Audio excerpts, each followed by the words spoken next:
Welcome to Old Guy Gaming Network and another episode of interesting places to visit in Microsoft Flight Simulator. Today, we are going to be visiting Behringer Crater out in Arizona.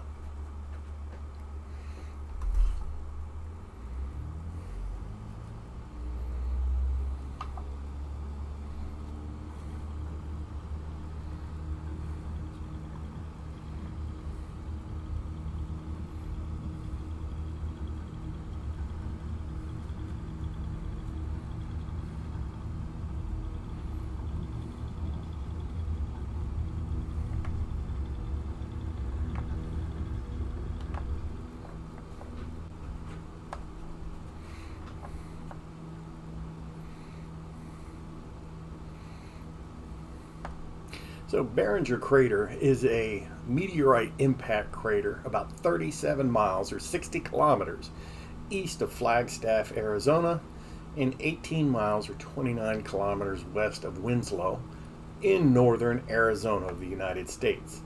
The site has had several earlier names, and fragments of the meteorite are officially called the Canyon Diablo meteorite, after the adjacent Canyon Diablo. Because the United States Board on Geographic Names recognizes names of natural features derived from nearby post offices, the feature acquired the name Meteor Crater from the nearby post office named Meteor. Now, the crater itself lies at an elevation of 5,640 feet, or 1,719 meters above sea level. It is about 3,900 feet, or 1,200 meters in diameter, some 556 feet, or 170 meters deep. It is surrounded by a rim that rises 148 feet, or 45 meters above the surrounding plains. The center of the crater is filled with 690 to 790 feet, or 210 to 240 meters of rubble lying above the crater bedrock. One of the interesting features of the crater is its squared off outline, believed to be caused by existing regional jointing cracks in the strata at the impact site.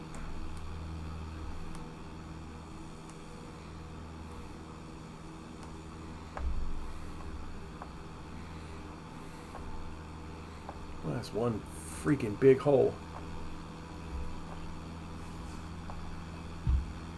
Now, despite historic attempts to make the crater a public landmark, the crater remains privately owned by the Behringer family to the present day.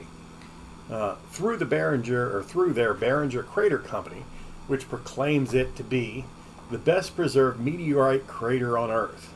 Since the crater is privately owned, it is not protected as a national monument, a status that would require federal ownership. It was designated a national natural landmark in November of 1967.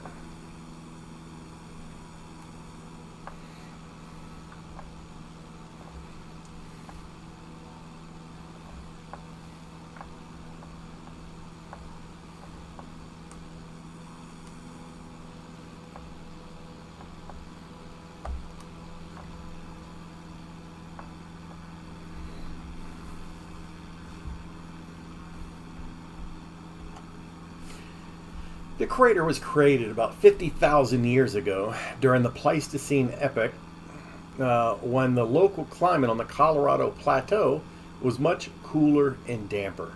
The area was an open grassland dotted with woodlands inhabited by mammoths and giant ground sloths. The object that excavated the crater was a nickel iron meteorite about 160 feet or 50 meters across. The speed of the impact has been the subject of some debate. Modeling initially suggested that the meteorite struck at up to 45,000 miles an hour, or 20 kilometers a second. But more recent research suggests that the impact was substantially slower at 29,000 miles an hour, or 12.8 kilometers a second. Although half the impact's bulk is believed to have been vaporized, or half of the impactors, or half the meteorite's bulk is believed to have been vaporized during its descent through the atmosphere. The impact energy has been estimated at about 10 megatons of TNT. I think I calculated it once. That's the equivalent of about 600 of the atomic bombs that they dropped on Hiroshima. The meteorite was mostly vaporized upon impact, leaving few remains in the crater. Since the crater's formation, the rim is thought to have lost about between 50 to 65 feet, or 15 to 20 meters of height at the rim as a result of natural erosion. Similarly, the basin of the crater is thought to have roughly 100 feet or 30 meters of additional post-impact sedimentation from lake sediments and alluvium. Alluvium is a loose clay, sand, or gravel that has been deposited by running water in a stream bed or a floodplain. An alluvial fan or beach are in some similar settings. Alluvium is sometimes called alluvial deposit. Alluvium is typically geologically young and is not consolidated into solid rock. So there, at some point, there must have been some water. Yeah, it's probably just water with rain, dripping down into the crater. Because you can see, water runoff lines.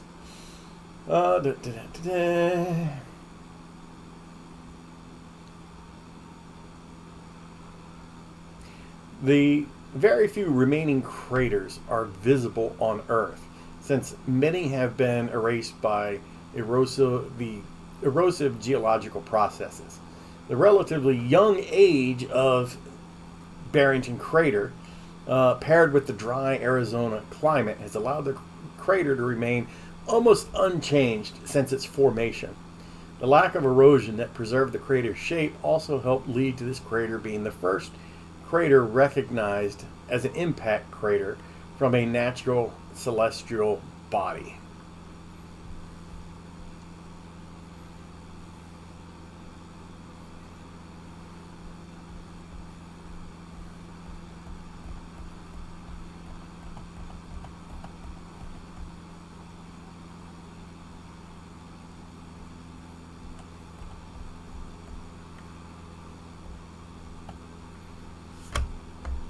Now, during the 1960s and 70s, NASA astronauts trained at the crater to prepare for Apollo missions to the moon.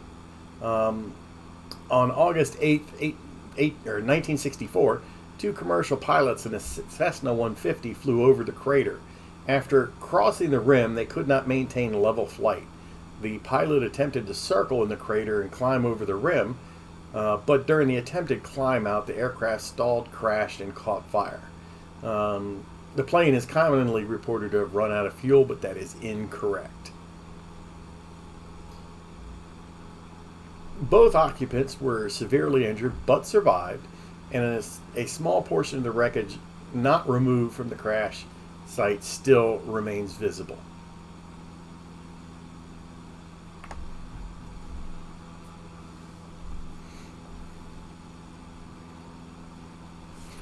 Now, the Meteor Crater is a popular tourist attraction, and like I said, it is privately owned by the Behringer family through the Behringer Crater Company, with admission-free charge to